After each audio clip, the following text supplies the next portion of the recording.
1장 12절 말씀 함께 고백하고 시작하도록 하겠습니다. 12절 시작.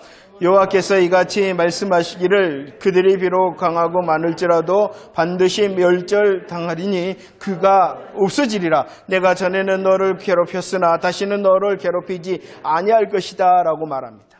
할렐루야. 나움 선지자 1장 1절 말씀을 통하여 말씀하셨죠. 니느웨에 대하여, 니느웨.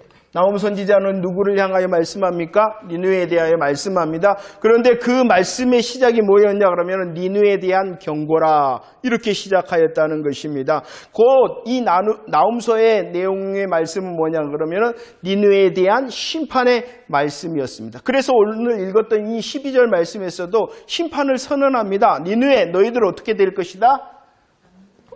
멸절, 반드시 멸절될 것이고 멸절당할 것이고 너희들은 없어지리라라고 말씀하고 있다는 것입니다. 그런데 저와 여러분들이 이 시간 잠시 생각해 봐야 될 것은 하나님께서는 나움 선지자를 통하여 니느웨에 대하여 말씀하십니다. 니느웨의 심판을 말씀합니다. 그들을 향하여 멸절을 당하리라, 없어지리라 이렇게 말씀하시고 있는 때가 언제냐는 것이에요. 그 때가 언제? 하나님께서 말씀하실 때에 이 니느웨의 모습은 어떠했냐 그러면은 한마디로 말하면은 가장 잘 나가던 시대였다는 거예요. 가장 잘 나가던 이 니느웨의 역사상 보면은 가장 강력하고 전성기의 시대를 지나고 있을 그때에 하나님께서 말씀하신다는 것입니다. 나움 선지자를 통하여 말씀하실 때에 반드시 멸절을 당하고 없어지리라고 말씀하실 때는 니느웨는요 전성기. 그들의 힘이 어떠했냐 그러면은요 이미 북이스라엘을 멸망시킨 그런 승리의 날을 만끽하고 있었던 아수르 니느웨였다는 것입니다. 북이스라엘뿐만이 아니라 남아있는 어디예요? 남유다도 이 아수르로 인하여 니느웨로 인하여 정말로 절체절명의 순간을 맞이할 수밖에 없었던 그런 니느웨로 말하면은 아수르로 말하면 가장 강력한 때에 하나님께서 그들을 향하여 말씀하고 있다는 것입니다. 그들이 어떠했는가 좀 살펴보도록 할까요? 나움서 2장 3절 말씀에서 보세요. 누구를 설명하냐 그러면은 이 니느웨 아수르의 용사와 무사들을 설명하고 있습니다. 이 용사들과 무사들이 가지고 있었던 것이 있습니다. 무엇을 가지고 있었냐 그러면은 병거와 노송나무 창이었다는 것입니다. 쉽게 말하면은 아주 잘 나가던 그들의 시대는 강력한 군사력을 가지고 있었다라고 말씀하고 있습니다. 좀 세상 말로 하면 장땡이라는 장땡. 강력한 군사력. 수많은 병사들이 있습니다. 무사들이 있습니다. 용사들이 있습니다. 그럴 뿐만 아니라 그들이 가지고 있는 것도 강력한 무게, 병거를 가지고 있습니다. 노성나무로 만든 창을 가지고 있습니다. 그 누구도 막을 수 없는 강력한 군사력을 가지고 있었던 곳이 니느웨였다라고 말씀을 하고 있습니다. 8절 말씀에서도 설명합니다. 그 니느웨는 어떠한 곳이냐 그러면은 또 어떠한 곳이었다라고 설명합니까? 물이 모이는 곳. 이것을 한마디로 말하면은 온 세상의 중심이 바로 그곳이다 라고 말씀하고 있습니다. 또 나움서 2장 9절 말씀을 보세요. 세계의 중심지입니다. 그 세계의 중심지답게 군사력뿐만 아니라 정치와 경제의 중심지가 바로 그곳이었다라는 것을 말씀하고 있어요. 무엇이 넘쳐났냐 그러면은요, 무엇이 넘쳐났어요? 은과 금이 넘쳐났다라고 말씀합니다. 그리고 그것은 아름다운 것들로 넘쳐나는 곳이었다라고 설명하고 있습니다. 3장 16절과 17절 말씀을 보세요. 그곳은 누가 많았어요? 상인들이 엄청나게 많았다라는 것은 무엇이 모이는 곳이라는 것입니까? 돈이 모이는 곳이라는 거예요. 돈이 모이는 것이라는 경제적인 부를 누립니다. 그럴 뿐만 아니라 다시 말씀합니다. 돈이 모이니까 사람이 모이죠. 돈이 모이고 사람이 모이니까 그곳에는요 방백과 장수들의 집합소였다라고 말씀하고 있습니다. 성경은 계속 말씀하고 있어요. 하나님께서는 니느웨를 향하여 뭐하라고 말씀하고 있어요? 반드시 멸절을 당하고 없어지리라. 그런데 눈으로 볼 때는 그게 아니었다는 것입니다. 강력한 군사력을 가지고 있습니다. 아름다운 곳, 그리고 아름다운 것과 은과 금이 넘쳐나는 것, 그리고 돈이 넘쳐나는 곳, 온 세상이 바로 그곳에 있는 것처럼 우리의 눈에, 세상의 눈에, 사람들의 눈에는 비추고 있다는 것입니다. 그들이 스스로도 생각을 했죠. 야, 우리의 부귀와 영화와 권세를 보라. 그리고 그 부귀, 영화, 권세가 어떻게 영원할 줄 알고 기세등등한 그때에 누가 말씀하세요? 그러죠. 여호와 하나님께서 말씀하십니다. 여호와 하나님께서 말씀하신다는 것입니다. 1장 12절 뭐 한다고요? 반드시 멸절되고 그들이 없어지리라 라고 말씀하셨어요. 어떻게 됐나요, 여러분들? 잠시 시간이 지나면 어떻게 됐나요? 그 말씀 그대로 성취가 되어졌다라는 것을 알 수가 있습니다. 가장 강력하고 온 세상의 중심, 모든 것이 모여있는 그곳인 것 같았으나 결국은 주인 뜻대로, 임자가 말씀하신 대로 이루어졌다는 것입니다. 근데 성경은요, 또 다른 모습을 우리에게 다시 확인시키고 있습니다. 니느웨 곧 아수르에 대해서도 말씀하십니다. 가장 잘 나가는 강력한 때에 멸절과 없어짐을 말씀하셨어요. 이와 같이 또 다른 나라도 그럴 때가 있었다는 것입니다. 에레미야 50장 1절과 2절 말씀에 보면은 에레미야를 통하여 누구를 향하여 말씀합니까? 어느 나라를 향하여? 바벨론. 이 바벨론이 어떻게 된다라고 말씀하고 있습니까? 함락되고 수치를 당하고 부서질 것이다 라고 한 그때도 마찬가지라는 것입니다. 이 바벨론이 비실비실 할 때 말씀하시는 것이 아니라 이제 남유다를 무너뜨리고 온 세상을 향하여 내가 주인이다 라고 말하고 있는 그때에 하나님께서는 아니다. 바벨론 너희들은 함락되고 수치를 당하고 부서질 것이다 라고 말씀하고 있습니다. 사람이 볼 때에는 니느웨가 아수르가 주인인 것 같습니다. 사람의 눈으로 볼 때는 또 누가? 바벨론이 주인이요 임자인 것 같습니다. 그러나 그렇지 않다. 온 세상의 주인과 임자 누가 되신다는 것입니까? 여호와 하나님이시다 라는 것을 말씀하고 있다는 것입니다. 계속하여 말씀합니다. 하나님께서 임자, 온 세상의 임자요 하나님께서 온 세상의 주인이 되신다. 그분의 말씀대로 이루신다라는 것을 보이시며 우리에게 그리고 온 세상을 향하여 질문을 하십니다. 나오면서 1장 5절과 6절 말씀을 봅시다. 1장 5절과 6절 말씀 준비 시작. 그로 말미암아 산들이 진동하며 작은 산들이 높고 그 앞에서는 땅고 세계와 그 가운데 있는 모든 것들이 솟아오르는도다. 누가 능히 그의 분노 앞에 서며 누가 능히 그의 진노를 감당하랴. 그의 진노가 불처럼 쏟아지니 그로 말미암아 바위들이 깨진다라고 말합니다. 사람들이 볼 때는, 우리가 볼 때는 아니 인정할 수밖에 없는 세상의 임자와 주인 같은 그 아수르와 바벨론이라 할지라도 그게 아니라 누가 주인과 임자가 되신다고요? 여호와 하나님. 그러면서 여호와 하나님의 임자와 주인 되심을 선포하며 밝히시면서 말씀합니다. 뭐라고요? 그 임자와 주인 앞에 어떻게 누가 능히 뭐 할 수 있느냐? 설 수 있으며 그분의 진노를 감당할 수 있느냐라고 질문하고 있습니다. 우리들이 알아야 되는 것이 무엇이에요? 여호와 하나님께서 임자와 주인이 되신다. 그런데 그 임자와 주인 되신 여호와 하나님께서 이 아수르를 향하여, 세상을 향하여, 우리를 향하여 질문합니다. 누가 능히 설 수 있으며 누가 능히 감당할 수 있느냐? 주인 되신 하나님 앞에 이 아수르가 설 수 있다는 겁니까? 없다는 것입니까? 없다. 왜냐 그러면은 우리 주인 되신 하나님, 임자 되신 하나님께서는 분노와 진노를 바라기 때문이라는 것입니다. 우리 하나님께서는 어떻게 하신다라고 말씀하셨냐 그러면은요, 지난번에 우리들을 보복하시며 진노하신다. 왜냐 그러면은 뭐에 대하여? 하나님을 향하여 경건하지 않고 이웃을 향하여 불의했기 때문이다. 한마디로 말하면 뭐예요? 죄. 아수르 너희들은 죄를 지었기 때문에 임자와 주인 되신 여호와 하나님 앞에 설 수 없고 감당할 수 없다라고 말씀하고 있는 것입니다. 그런데 문제는 무엇이냐 그러면 아수르뿐만이 아니라 바벨론뿐만이 아니라 모든 인생도 마찬가지다.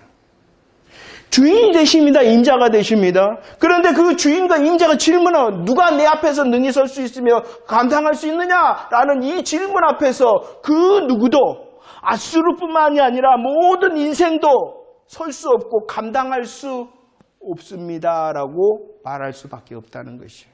이게 문제라는 거예요. 아수르만 문제가 아니라 모든 인생이 이 질문 앞에서 문제를 안을 수밖에 없다는 거예요. 감당할 수 없고 설 수 없으니까 어디 가야 된다는 거예요. 쉽게 말하면 지옥 가는 소망이 없는 자의 삶을 살고 있다는 것이에요. 그런데 하나님께서는 말씀하시죠. 1장 7절과 8절 말씀. 1장 7절과 8절 시작. 여호와는 선하시며 환난 날에 선성이시라. 그는 자기에게 피하는 자들을 아시느니라. 그가 범람하는 물로 그곳을 진멸하시고 자기 대적들을 의감으로 쫓아내신다. 능히 설 수 없고 감당할 수 있다. 모든 인생이 아수르뿐만이 아니라. 그러나 하나님께서는 이 질문 앞에서 나누게 하신다. 두 부류의 사람으로 나누게 하신다. 어떠한 사람이 있느냐? 어떠한 사람이 있다라고 말씀하냐 그러면은 여호와께 감사해요. 피하는 자가 있다라고 말씀합니다. 두 번째는 어떠한 사람들이 있냐 그러면은 또 하나 여호와를 대적하는 자가 있다라고 말씀하고 있어요. 이 질문 앞에 임자와 주인 되신 여호와의 질문 앞에 어떻게 여호와를 이렇게 피하는 자가 있고 또 여호와를 대적하는 자가 있다라고 말씀하고 있습니다. 계시록에서도 우리들이 은혜를 나눴어요. 계시록 6장 17절의 질문이 뭐였어요? 계시록 6장 17절의 질문이 누가 능히 서리요? 누가 능히 설 수 있겠느냐? 그럴 때에 계시록 7장 9절 대답을 합니다. 아무도 설 수 없는데 서 있다라는 것이에요. 아무도 설 수 없는데 서 있다. 누가 서 있다라고 말합니다. 그러죠. 종려가지를 가지고 흰옷을 입었다. 뭐예요? 누구라는 거예요? 한마디로 말하면은 그러죠. 믿는 자, 성도가 그렇다라고 말씀합니다. 자, 이제 나음소로 들어옵니다. 우리 하나님께서 죄에 대하여 경건하지 않은가 불의함에 대하여 보복하고 진노하십니다. 질문하십니다. 누가 능히 설 수 있느냐? 감당할 수 있느냐? 대답은 뭐 할 수밖에 없어요. 우리들은 모든 인생은 없습니다. 설 수 없습니다. 그러나 하나님께서는 설 수 없는 모든 인생을 그냥 설 수 없는 대로 두신 것이 아니라 구분하신다. 여호와께 피하는 자와 대적하는 자로. 그러면 여호와께 피하는 자는 어떤 사람일까요? 한마디로 말하면 믿는 자. 구약 오늘 말씀에서는 7절과 8절 어떠함을 믿는 자라고 말씀하냐 그러면은 여호와께서 어떠하시다? 선하시다.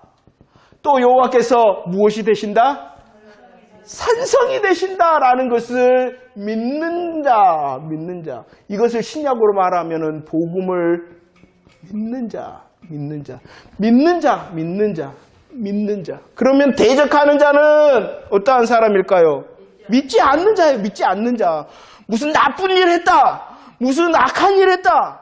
나보다 잘못생겼다. 그게 아니라는 거예요. 한마디로 말하면은 여호와 하나님을 피하지 않는 자, 여호와 하나님의 선하심과 산성됨을 믿지 않는 자, 그들이 누구라는 거예요? 하나님의 대적자라는 것입니다.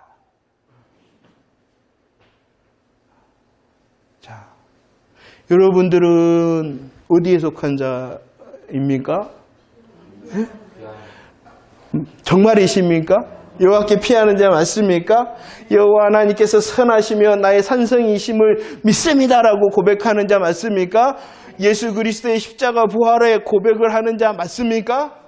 그 사람들에게는요, 하나님께서 봐보세요. 분노와 진노의 심판의 날 누가 설 수 있느냐, 감당할 수 있느냐, 아무도 정답을 가지지 않는 그때에 여호와께 피하는 자를 향하여 선하시며 산성되신 하나님께서 소식을 듣게 하십니다. 어떠한 소식을 듣게 하십니까? 1장 15절. 1장 15절 준비 시작. 볼지어다 아름다운 소식을 알리고 화평을 전하는 자의 발이 산 위에 있도다.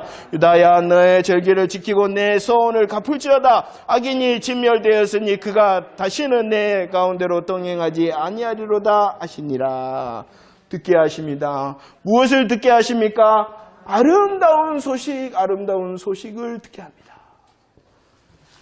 그들이 아름다운 소식을 만든 것이 아니라 여호와 하나님께서 선하시며 산성이 되심으로 아름다운 소식을 어떻게 하셨다? 듣게 하셨다는 것입니다. 왜? 그분이 임자와 주인이 되시니까. 임자와 주인이 되시니까. 이 아름다운 소식은 1차적으로 어떠한 소식이냐 그러면은 원수 같은 아수르가 망한다라는 소식이었어요. 그렇지만 더 이사야서에도 좋은 소식, 평화의 소식, 복된 소식, 구원의 소식이다라고 말합니다. 그 소식이 무엇이냐 그러면 내용이 뭐예요? 이사야 52장 7절에 좋은 소식, 평화의 소식, 복된 소식, 구원의 소식이 뭐냐 그러면은 내 하나님이 뭐 하신다? 통치하신다. 하나님이 임자와 주인이시다라는 그 사실이 바로 좋은 소식, 복된 소식이다라고 말씀하고 있다는 것입니다. 여러분들, 내 삶의 주인과 임자가 여호와 하나님이십니다 라는 그 소식이 복된 소식, 좋은 소식이라는 것입니다. 그분으로 인하여 내가 여호와께 피하는 자가 되어졌고 여호와께 피하는 나의 삶 가운데에 무엇을 누리도록 하십니까? 선하심을, 그리고 주님의 산성되심을 누리게 하실 줄을 기대하는 저와 여러분들이 되어지기를 축원합니다. 아직도 내 삶에는 누가 주인처럼 보입니까? 우리의 삶의 자리에서 우리의 육신의 눈으로 볼 때는 아수르가 주인과 임자처럼 보입니다. 그러나 그렇지 않다. 임자와 주인 되시는 여호와 하나님이 계시고 그 여호와 하나님을 향하여 피하는 자는 선하심을 맛보고 산성되심을 누리리라 라는 하나님의 통치의 소식을 고백하는 저와 여러분들 되어지기를 축원합니다. 그 복음을 향하여 나아가는 자를 향하여 명령합니다. 15절 말씀에 무엇을 명령합니까? 첫 번째, 무엇을 명령하세요? 절기를 지켜라. 찾으셨어요? 두 번째, 서원을 갚아라 라고 말씀합니다. 우리들이 복음을 향하여 나아갈 때에 여호와 하나님의 임자와 주인 되심을 고백할 때에 어떻게 해야 된다라고 말씀하고 있어요? 절기를 지켜라, 소원을 갚으라 라고 말씀합니다. 절기를 지키라는 것은 무엇을 말하냐 그러면은 신약적으로 말하면은 더 쉬운 말로 말하면은 복음을 확인하고 확신해라 라는 것입니다. 절기를 주셨어요. 유대 이스라엘의 대표 절기가 무엇입니까? 유월절이 무엇입니까? 예수 그리스도의 십자가 부활. 이것이 유월절의 절기를 지키라는 것입니다. 오순절을 지키라라고 말씀합니다. 이것이 무엇입니까? 복음을 다 이루시고 누가 오시는 거예요? 성령님. 복음의 역사가 완성이 되고 그 완성된 복음을 우리로 누리게 하기 위하여 오순절을 지키라 하셔서 뭐 하시는 거예요? 성령님의 역사. 그리고 11월 첫째 주, 추수감사, 수장절을 지키라. 수장절을 지키라. 수장절을 왜 지켜요? 마라나타. 첫 열매 되신 예수, 부활의 첫 열매 되신 예수 그리스도께서 나를 수장, 이제 곡식, 알곡을 거두어 저장한다. 하나님의 나라의 영광을 소망하는 내가 열매가 되사 마라나타 주님이 오실 때에 찬송하며 또 주의 영광에 동참할 재림 소망이 바로 추수 감사주일입니다.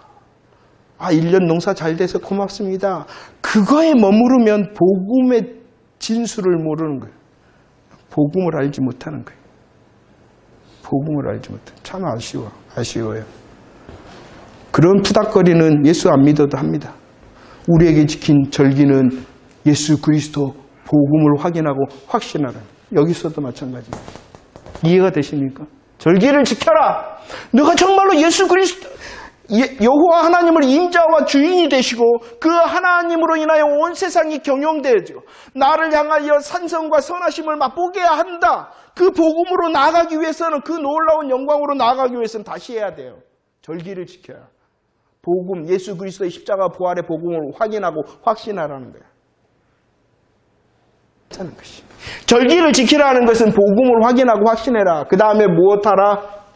소원을 갚으라. 소원을 갚으라. 이것은 뭘까요? 소원을 갚으라는 것은 하겠습니다 했던 거. 곧 절기, 예수 그리스도의 복음에 감사하고 감격하면은 마땅한 열매를 맺으라는 것이에요. 그 예수 믿는다고 말만 하지 말고 예수 믿기 때문에 뭐 하라는 것이에요? 열매 맺으라는 거예요. 열매 맺으라는 것이요. 이것이 같이 가야 되는 것이에요. 우리들은 예수님을 믿습니다라고 고백합니다. 얼마나 감사하고 감격합니까? 그 믿음은 또한 행함이 없으면 죽은 것이다. 그래서 같이 말합니다. 너희들은 무엇을 하라? 절기를 지켜라. 복음에 확인하고 복음을 확신해라. 그러하느냐? 정말로 너가 예수 그리스도의 십자가 부활의 복음을 확신하고 확인했느냐? 그러면 뭐 할 수밖에 없어요? 소원을 갚을 수밖에 없다. 열매가 있을 수밖에 없다. 우리의 문제는 무엇이냐 그러면 착각을 합니다. 여기에서만 멈춘다는 것이에요. 여기에서만. 무엇이 있어야 돼요? 소원을 갚아야 됩니다. 열매를 예수님을 확인하고 예수님을 감사하고 감격하다면 그 뜨거운 복음의 가슴으로 내 삶에 열매가 있는가 확인해라. 절기 잘 지키고 계십니까? 복음으로 확인하고 확신하는 거 잘하고 계십니까? 소원을 잘 갚고 계십니까? 소원을 잘 갚고 계십니까? 왜 그래야 되냐 그러면은요, 데살로니가후서 1장 6절과 7절 말씀에 보면 무슨 말씀인 것 같아요? 어느 때의 말씀인 것 같아요? 데살로니가후서 1장 6절과 7절 어느 때에 대한 말씀인 것 같아요? 그러죠. 재림 때. 재림 때의 결정이 된다. 재림 때의 결정적인 그날이 임할 것이다 라고 말씀합니다. 우리의 눈으로 볼 때는 누가 주인입니까? 아수르가 주인이잖아요. 누가 주인입니까? 누가 임자입니까? 아수르가 임자잖아요. 그들은 주인이기 때문에 많은 것을 가지고 있어요. 음도 가지고 있죠. 금도 가지고 있죠. 아름다운 것도 가지고 있죠. 병거도 가지고 있죠. 노송나무, 창도 견고한 것도 가지고 있죠. 많은 상인들도 있죠. 그들에게는 용사도 있죠. 그들에게는 무사도 있죠. 그들에게는 방백도 있죠. 얼마나 좋아 보입니까? 그러나 이것이 끝이 아니다. 그날 하나님께서 다 없애고 아무것도 아니게 되시. 그러나 여호와께 피하는 자, 복음을 믿는 자, 선하심과 산성되심으로 노래하는 자, 그날 반드시 확실하게 영광에 이르도록 할 것이다. 그러니 지금 눈에 보이는 임자와 주인 세상 것으로 인하여 낙심 실망하지 말고 여호와를 더 신뢰하라라고 말씀하고 있는 것입니다. 우리를 향하여 절기를 지켜라. 우리를 향하여 소원을 갚으라라고 말씀하시고 있는 것입니다.